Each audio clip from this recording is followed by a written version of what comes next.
So today I wanted to talk about The Three Musketeers, more specifically the 1973 film and the 1993 Disney film. Why compare the two? Because I currently have no direction in my life and this is what I do to fill the time. For anyone unfamiliar with the story, basically, D'Artagnan is a young doofus who wants to become a musketeer. In Paris he meets Athos, Porthos, and Aramis. They become pals and go on adventures. So let's get started. And where better to start than our main character, D'Artagnan. Okay, there's no real difference here. Both young and ambitious, both pretty stupid. Hang on. In the 1973 film, D'Artagnan's father teaches him how to sword fight, sends him off to Paris, and that's about all we see of him. And in the Disney version... The king was assassinated. Your father was a failure. A disgrace to the Musketeers. What did you say? D'Artagnan's dad is, dead. How did he die? They uncovered a plot to assassinate the king. He was led into a trap by a fellow musketeer and then murdered. Huh. Wow, Disney. You really can't get over that dead parent thing, can you? You do know there are other ways to motivate your characters, right?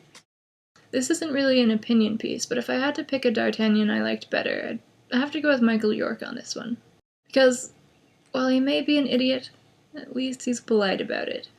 Oh, but I'm meeting him myself. But not at 1 o'clock, sir. Oh, no. I'm to fight him this afternoon. At 2 o'clock, sir. Chris O'Donnell's D'Artagnan, on the other hand, is rude and blockheaded. Don't tell me you've never heard of me. The world's biggest windbag? Little Pimple. Meet me behind the Luxembourg at 1 o'clock and bring a long wooden box. Bring your own. But the Musketeers like him anyway, for whatever reason. Mainly because the plot says so, I guess. Now, I could continue this in a logical pattern, but I haven't really thought it through that much. So. Another difference. The plot in general. The 1973 film follows the book pretty accurately, admittedly with some extra slapstick thrown in, but it's basically faithful to the original story.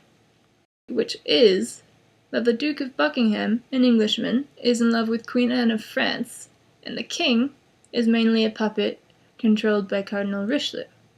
The main conflict centers around a band of diamonds that the king had given to the queen, who in turn gave them to Buckingham as a token of affection, but which D'Artagnan and the Musketeers must get back before the king realizes they're gone. Pretty simple. In the Disney film, the king and queen are awkward, but they love each other. Cardinal Richelieu is mustache-twirlingly evil, and the Musketeers' sole mission is to serve the king. Now, honestly, Disney's approach works fine from a storytelling point of view, even if it's a completely different story. It's not the original, but it has its logic. It's just funny to think of the writers sitting there saying, "Oh, I guess we can't have adultery in our kids' film, huh?" And, well, I do think the Anne and Louis of Disney's version are actually pretty cute. It's sugar-coated, but come on, look at them. Yes. Now an interesting one. The body count.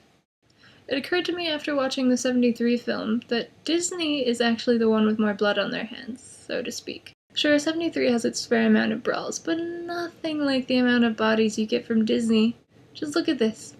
The 1973 film. And Disney.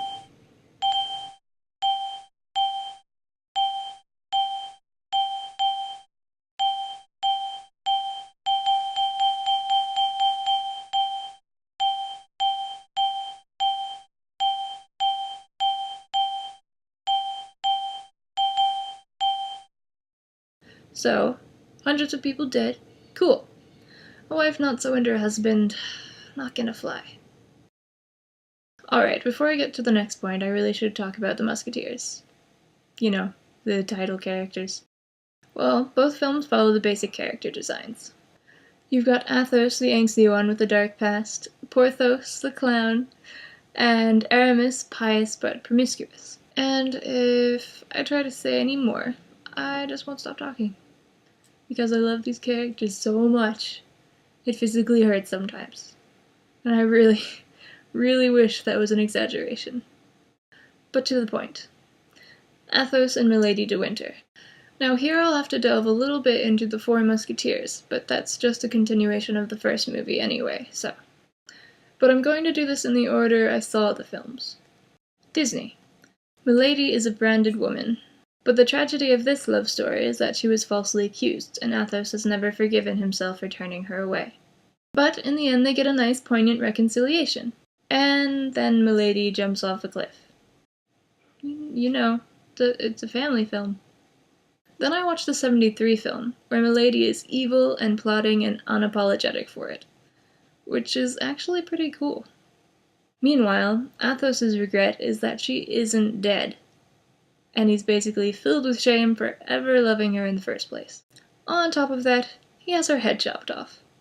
Yeah, not so much bittersweet as just twisted and depressing.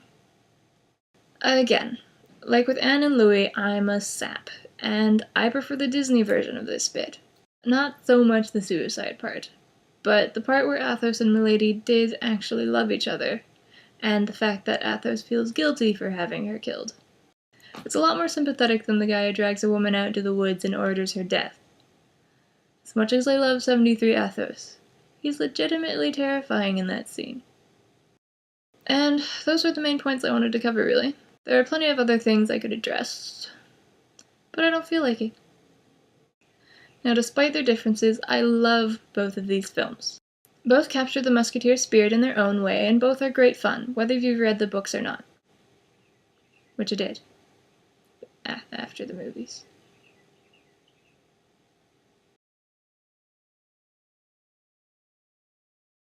But I don't think you understand how much I really care about these characters. I don't know what it is, but they're both,